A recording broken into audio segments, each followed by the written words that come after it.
I have to preface matters by saying I'm not trying to vilify Muslims or encourage hatred against Islam. I just want to quote from their own literature. I'm simply going to quote from the Hadith and from the Quran. That's all. I'm quoting from the Hadith and the Quran.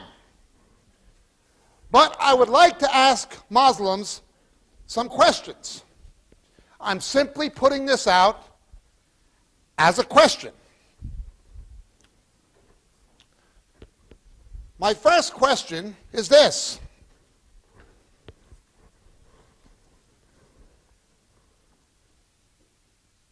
How can you expect anyone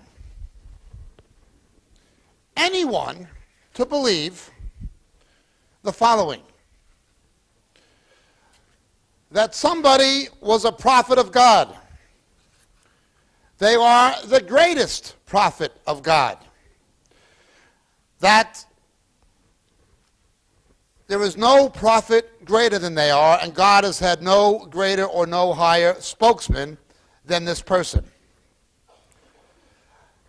What would you say of somebody who, at the age of approximately 53 or 54, married a little girl at the age of 6, and at the age of 9, when she was playing on a swing, you come to her, give her a glass of milk, and take her to your bed and take her virginity? What do we call a 53 or 54-year-old man who has sex with a little girl at the age of 9? Do we call him a prophet of God? We don't. I'd like to invite my Islamic friends to please explain the following. In the Hadith, Bukhari, Volume 5, number 234, narrated by Aisha. Aisha was the daughter of Abu Bakr. Mohammed the Prophet was engaged to me when I was a girl 6 years old. I was playing in a swing with some of my girlfriends. Unexpectedly, Allah's apostle came to me in the afternoon, and my mother handed me over to him. At that time, I was a girl of 9 years of age. And Bukhari, Volume 5, number 236, the Prophet married Aisha when she was a girl of 6 years old and consummated that marriage when she was 9. Islam is a religion that teaches Muhammad was a pedophile. That is what their religion teaches. I, as a Christian, am not calling Muhammad a pedophile. No Jew ever called Muhammad a pedophile. Muslims call Muhammad a pedophile. That is what their religion teaches. This man had sex with Aisha, the daughter of Abu Bakr, when she was a little girl. He was a middle-aged man.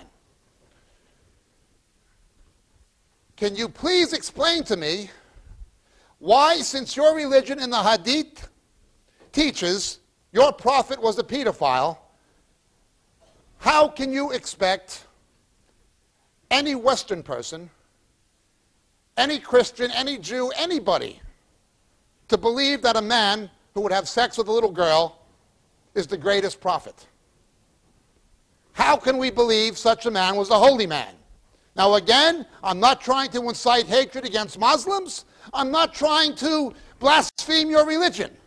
I'm not trying to insult your prophet. I'm simply saying what your religion teaches. Your religion teaches that this man had sex with a little girl. Can you please explain to me why I should believe a man who had sex with a little girl is God's greatest prophet? I can't find any Muslims who will explain this to me. I've been to the Persian Gulf, I've been to Morocco, I've been to Turkey, I've been to Indonesia, I've been to Malaysia, I've been from one end of the Muslim world to the other. I've talked to Muslims in London and America, I've talked to Muslims a lot of places. Can one of you please tell me how you can believe a man who would do such a thing is the greatest prophet of God, and why I should believe he's the greatest prophet of God? What do you want to do? Kill me or kill somebody for quoting from your own book? I didn't write that book. That's your book. It's not my book. I'm simply reading your literature. What do you want to do? Hate me for reading your book? I'm only reading your book. It's your book, not mine. Don't hate me. Don't try to kill me for reading your book. You wrote it. I didn't write it. It's not my book. Christians didn't write this. It's your book. What do you want to do? Hate me for writing it? Kill me because I read something in your book? If you find it offensive, why do you believe it?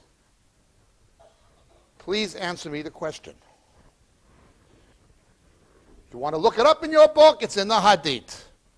Bukhari, Volume 5, numbers 234 and 236. Your religion teaches Muhammad had sex with a little girl.